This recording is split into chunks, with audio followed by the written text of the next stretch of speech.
Welcome to this Zentangle Quickie. My name is Heather Hartwick Gladden. I'm a certified Zentangle teacher, and today we're going to take a look at the tangle AND from Sandra Harsveld. Now, my first thought was it's and, but you will see, or you've already seen if you saw the cover picture, right, why it's probably AND. All right, so this starts off with a curved line, curved or curvy, however you want to do it, and then another curved line crisscrossing it. Now I like to do it, you know it's not going to matter, but I was liking, well, because it's funny because I started doing it a different way and I'm like, no, why doesn't that feel right? But so, so the curve is here and then having the curve go to the opposite side. So kind of mirrored, right? It just makes it a little easier for the next steps, which are a bunch of big orbs. Now, you could, up to you, you could start here if you want to go, it doesn't matter. I'm going to start up here. And just big orbs kind of going around that line. And we're going to fill the line, we're going to fill the orbs in. So there is no worry. Oh, look at how that turned out so nicely. Oh, and I could have put that closer, but oh well. It's all good. One thing I noticed, because we're going to be filling these in, and, and two, it doesn't matter because I'm looking back at my version of the step out and the one where I realized, hey, you might want to not have them like really butted up against each other because then it just looks like kind of a glob with, with like two scalloped edges put together. But at the same time, I'm going back and looking, it's like, yeah, you can see the orbs. It's all fine. Okay, so then here, this is where I decided to start my orb, right there at the intersection. And then I'm also starting my orbs, for the most part, when I'm thinking about it. And actually, this one, because I want it to go right in the middle, I'm going to leave that gap there.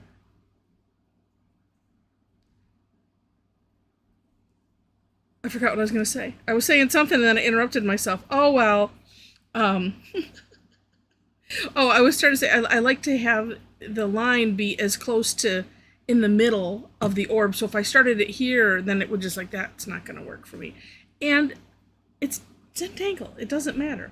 All right, then next, we're going to fill these in.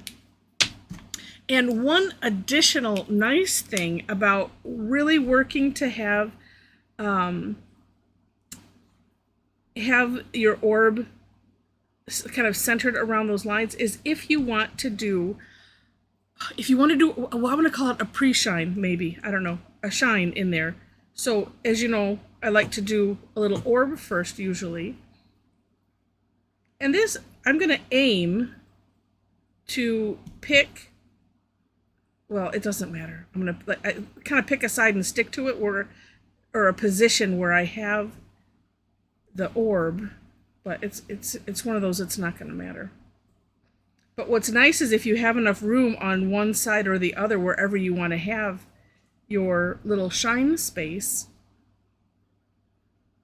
then it's not going over the line. It just makes it a lot easier. But in the end, you can go back with a white gel pen. And even if you forgot, you want to do it as an afterthought, or could accentuate those. Or make, it's up to you.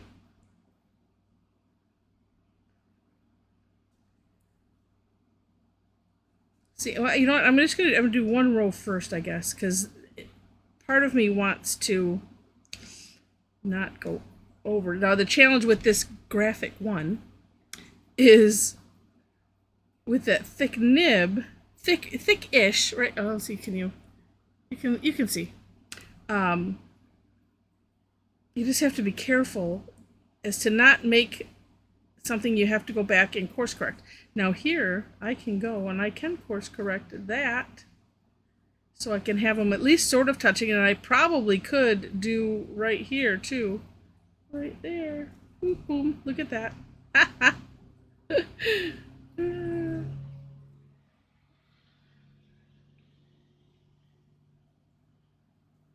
And having the shine on there, it really helps to say, yeah, these are, you know, it does look like, it could look like a string of black pearls if you want. Up to you.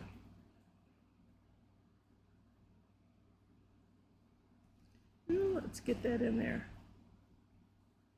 Now, while I'm filling these in,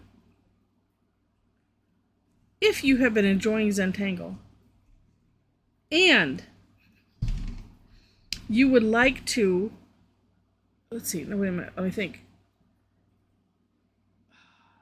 So here's what I'm partly thinking, to kind of keep the shine. I interrupted myself. Do you see how rude I am to me? Oh, goodness.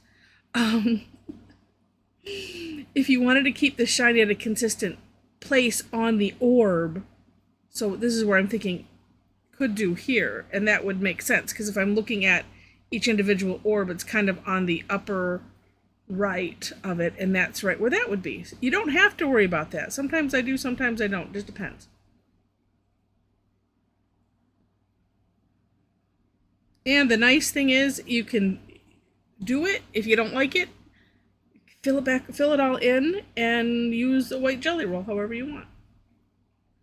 Okay, so as I was saying before I was so rudely interrupted by myself, if you enjoy Zentangle and you'd like to tangle with a bunch of tanglers from all over online, on Thursdays, in general, I do have, as of the date of this recording, I do have a couple of dates that I have to shift at least one of the Tangle Time sessions, but generally they are on Thursdays, 11 a.m.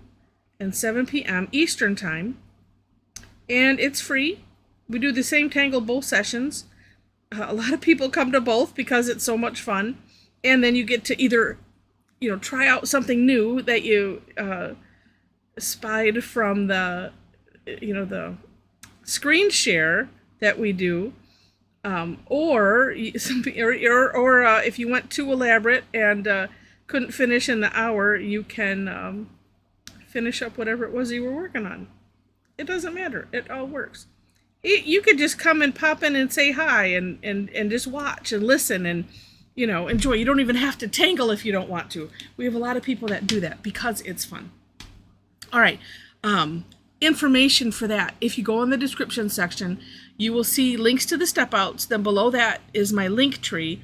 There is links to my website, Facebook page.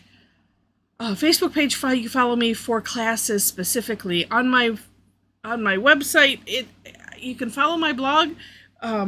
I do daily Tangle and class recaps.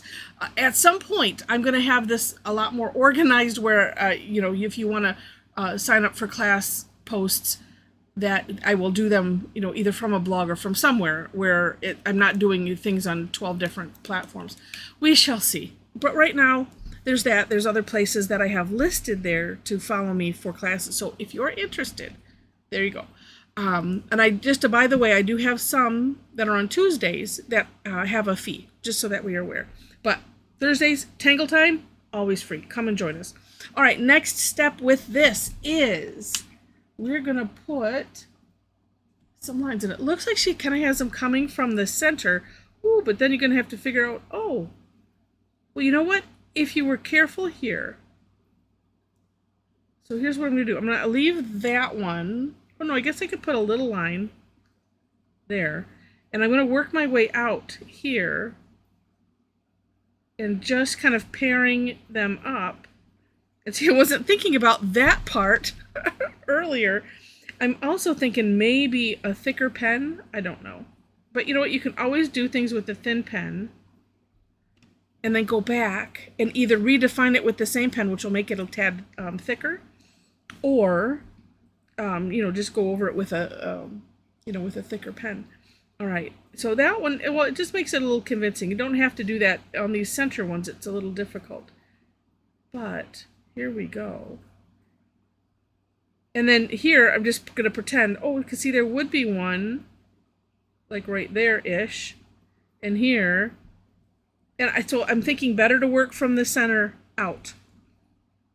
And then, oh, maybe there could be one like right there. And that is it. That's all there is to this tangle. Now, well, that's all there is to doing this tangle.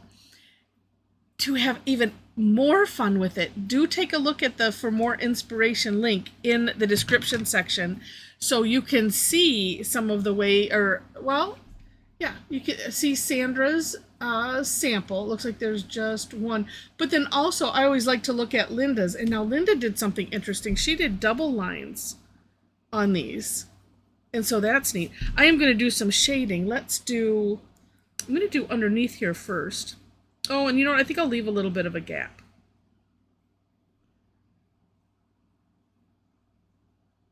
And I'm thinking about doing it under here. I'm not sure yet. So I'm going to do, like I do, one step at a time. Now, oh, that's purple.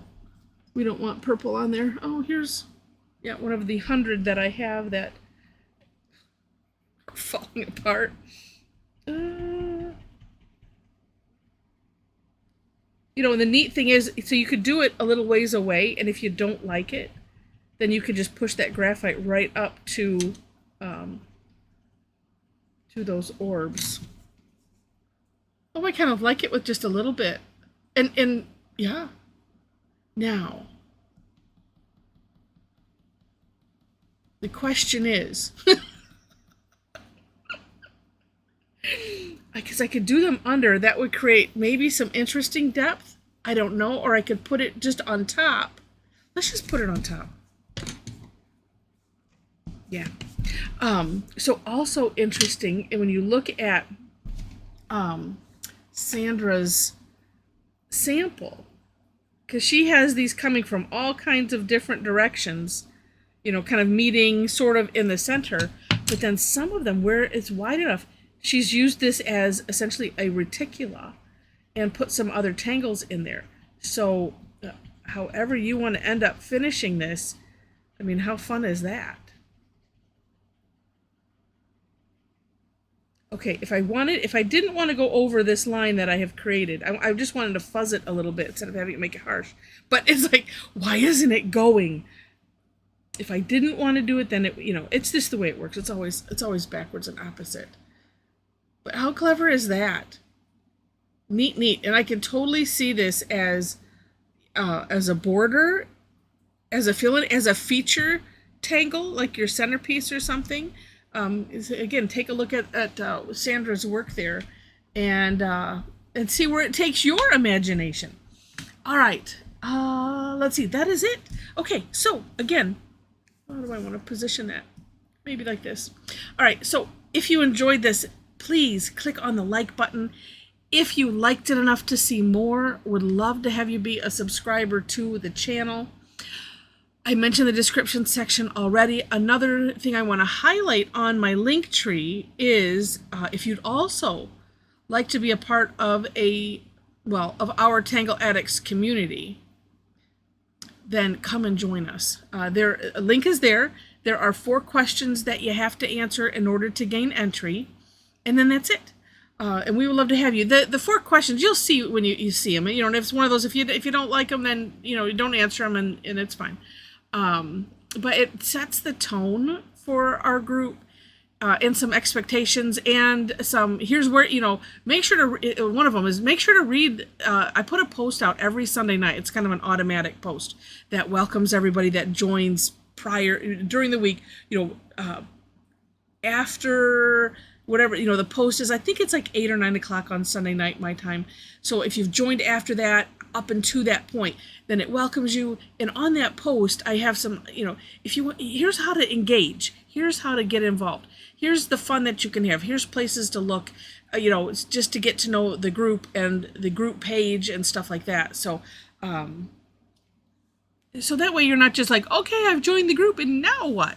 And, it's just a lot of fun besides just posting and commenting and stuff like that. So, all right. I think that's it. So with that, thank you so much for watching, and I wish you happy tangling.